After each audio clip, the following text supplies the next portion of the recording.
Con una nueva lista, nuevas caras, nuevo juego, nuevo técnico, nuevo todo. Perú salió a dar su 100% y la verdad es que no sé qué cosa propuso. Tuvo un encuentro interesante contra Rusia y va a tener otro el martes contra Chile. Y sinceramente estoy preocupado, no por estos partidos amistosos, sino por lo que se viene, siendo un tema incierto para esa nueva selección momentánea que dirige Barreto. Con esta lista, que indudablemente vemos nuevos nombres y lo que probablemente sea la nueva generación de Perú de Ferrari, acompañado de Barreto y del monstruo de Chongoyape, faltan nombres. El principal debería de ser Tapia, con su amplia experiencia y siendo uno de los mejores en su posición. Alimentar estas nuevas caras deberá ser una obligación más que una consideración. Tampoco tenemos a Carrillo, falta Ramos, como también Sone. Entonces, de por sí lo siento incompleto. A Ramos y Sone no se les considera en esta ocasión ya que quisieron quedarse en sus clubes para no tener problemas. Y también sumado a Grimaldo que tampoco va a estar por lesión. En conclusión, tenemos unos amistosos atípicos en un país que nos trae sentimientos encontrados y con una selección desconocida para nosotros. Con jugadores prácticamente nuevos y con un entrenador que sea lo que sea que haga no va a servir. Barreto salió con Perú, con Gales en el arco, una casi línea de 5, siendo Inga por derecha, Lazos, Araujo, Garcés y López por izquierda. En el medio, Noriga como ancla junto con Tábara y un poco más adelantado a Concha. Arriba, estrenamos delantera con Guarriza y a su lado a McLaurin Castro, siendo un juego distinto y muy confuso porque en ocasiones se jugaba 1-5-3-2 cuando se defendía, 1-4-5-1 cuando se mantenía la posición y 1-4-2-4 cuando atacaba. El partido empezó complicado porque Perú no supo qué hacer en el campo. Prácticamente nadie se conoce, no están acostumbrados a cómo juega el uno y el otro, y peor aún si se enfrenta a una selección europea en casa. A estadio lleno, es imposible para ese equipo. Así que sea cual sea el resultado, no iba a ser a favor a Perú, y mucho menos esperar el partido que vimos, creando una pregunta que todo hincha se hace. ¿Tenemos futuro con esa selección? Desde el comienzo vimos el equipo partido y no por el hecho de que algunos estaban adelantados y otros escondidos. Eso para mí hubiera sido mejor porque ahí tendríamos mínimo algo marcado en el campo, pero no. En esta ocasión yo no sabía qué estaba haciendo Perú. Nos mostraron una línea de 5 con un solo ancla que parecía más insegura que con la tradicional de 4, porque todo el mundo pasaba muy fácil durante todo el primer tiempo y prácticamente durante todo el partido, porque sí hubo ocasiones donde Perú pudo tener algo en la posición, pero más allá de eso, el partido estaba hecho para que Rusia se pueda seguir limpiando la cara. Ya lo hizo contra Bolivia, una selección fácil si no tiene altura, y contra nosotros, en un mal momento o siglo, con una selección nueva, probando fórmulas, estrenando entrenador y sistema. Creo que ahí Rusia tiene una ventaja enorme y sobre todo porque está en casa. Y eso es otro nivel de peso. Entonces vimos a una Rusia con todas las oportunidades del mundo para poder ganar fácil, sencillo y simple. A esa selección que, aunque no tiene nada que perder, el sentimiento así sea negativo o positivo, es mejor que no tener nada.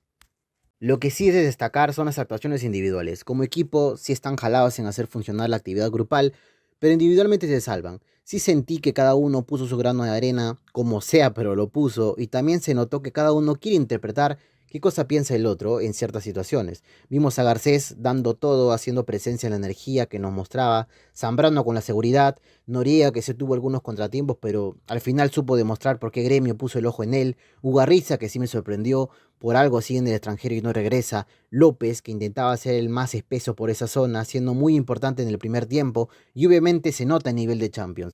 Y bueno, Galese, que tuvo un error de novato, pero nos demostró que los errores lo puede cometer cualquiera, y las salvadas solo lo pueden hacer muy pocos. Y con esto llegamos al punto crítico.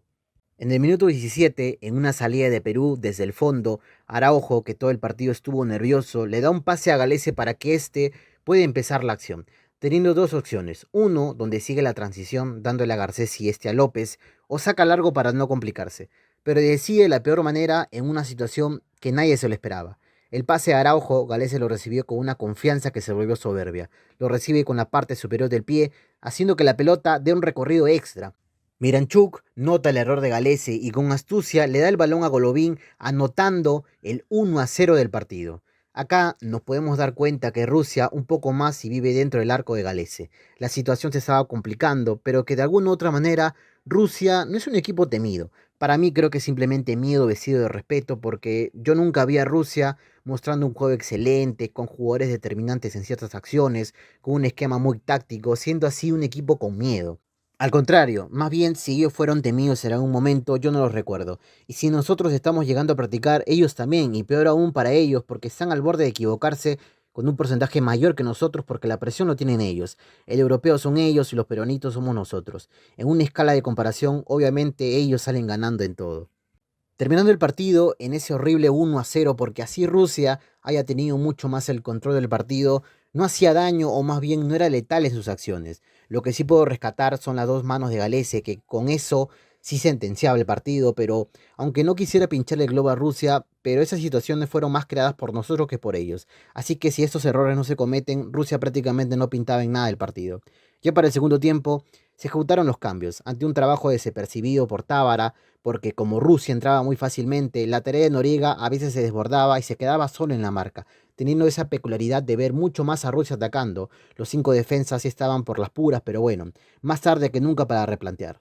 Metió a Kenji Cabrera, salió Max Loren, porque el trabajo que estaba haciendo obviamente no era para él, entrando Jordi Reina. Sale Inga, entra Quevedo, sale Noriega para refrescar puesto, entrando Pretel, sale López, entra Carvajal, y sale Ugarriza y entra lo que podría ser el jugador iluminado del partido.